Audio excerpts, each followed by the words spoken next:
running from the former, culpability, that they rarely stop and embrace the latter, responsibility. Most people live much of their lives feeling like either a victim of something or a perpetrator of something else. It can be exhausting. And it's our responsibility to say no to the tyranny. You remember at the bank today, I went to go cash a check that somebody had given me, and I wasn't a customer at the bank. I didn't have an account. So she asked for my ID, I endorsed the check, everything like that, and then she asked for my thumbprint. And I said, no, thank you. And that she acted like nobody had ever told her that before. She said, are you playing with me or are you serious? Yeah. This little woman just with big glasses just, look scared. She had no idea what to do. She had no idea what to do. And I said, well, why do I need to give you a thumbprint? She said, because it's a policy. I said, really? Well, where's it written?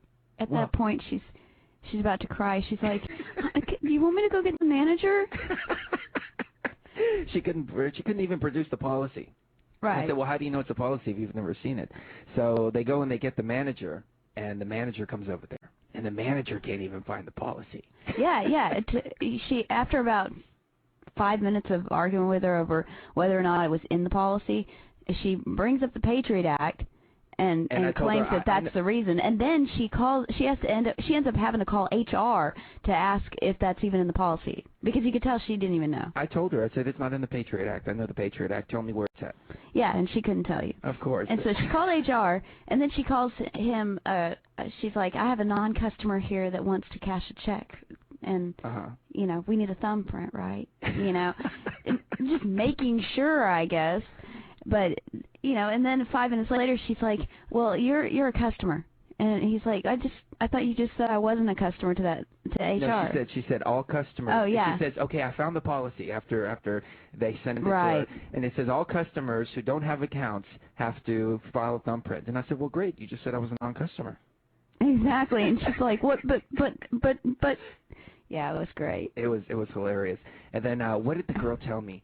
I started explaining to her why I'm doing this. We have to take a stand. We can't give our thumbprints. We can't do anything because the thumbprint is going to turn into a chip. The chip's going to turn into the mark of the beast, and it's going to be all over with. What kind of world are we going to leave our children?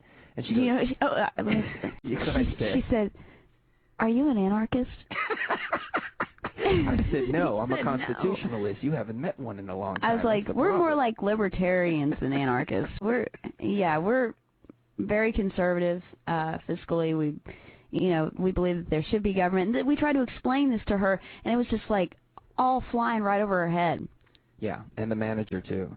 She took us into her office. She took us into her office like the principal at school when you're in trouble. She's like, here, I'll talk to you in my office. And logic didn't make any sense with it. I said, wait a minute, because this is a negotiable instrument, right? Yes, it is. So it's legal tender. Yes, it is. Right. So you have to accept it. No, we don't. I said, well, why not? Do you think the check is fraudulent? Do you think there's anything wrong with it? No. Well, no, we have to have a thumbprint. And so we asked her, where does it go? Yeah, she goes, it goes right there on the check. And I said, well, what happens to it after it goes on the check? I was like, after it's processed, she she's says like, it gets imaged. And I said, well, what happens to the image? It goes into a database. Exactly. Why does a private corporation need my fingerprints? Right, Anyways, exactly. long story short, we refused to cash the check with them. Right. They didn't cash the check for us, and we walked out. But that goes to show everybody needs to refuse to thumbprint. Everybody needs to refuse this all at once. It's if the bank all of a sudden had no more customers because all the customers decided, hey, you know what, I don't like my fingerprints being, tracked, traced, and database. Screw this. And everybody pulled their money out or some crap. Oh my gosh, they would release that policy so quick. I agree. And a lot of these things that we are forced to do in order to maintain our rights, it does make it a little bit harder for the police to catch the real bad guys. And I feel bad for the cops because of that. But if we hadn't gotten ourselves in this situation, we wouldn't have to be so standing on our rights. We could speak freely to police officers if we knew that they were out to keep the peace and not as public servants. Exactly. They have quotas that they have to fill. They want to put people in jail. They make money off of that. So we have to basically go the complete hard opposite way and say we're not going to take it anymore. We're not. But, as free people, we have to be responsible. And we have to say, if we commit a crime, we have to do the time. Exactly. It's simple as that. If we hurt somebody, if we cause loss to somebody, or cheat on our contracts, just like the anti-terrorist said, you deserve to go to go. You deserve take the to pay. Responsibility for yeah, it. to take. You know. But driving 38 in a 30. Mm-hmm. I'm not even going to go on that again. I'm pissed off. I'm mad as hell, and I'm not going to take it. And I'll let everybody know I'm not going to take it at that court. I know.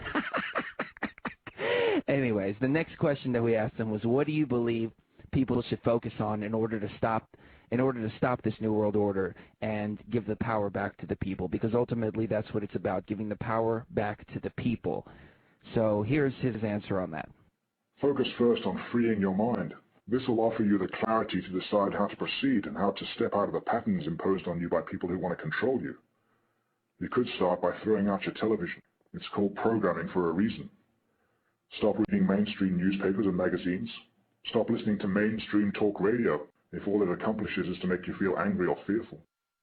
We have to ask ourselves why we're being bombarded by messages that induce fear. See, fear in terms of frequency is a very slow vibration, and as such, it allows for easier manipulation.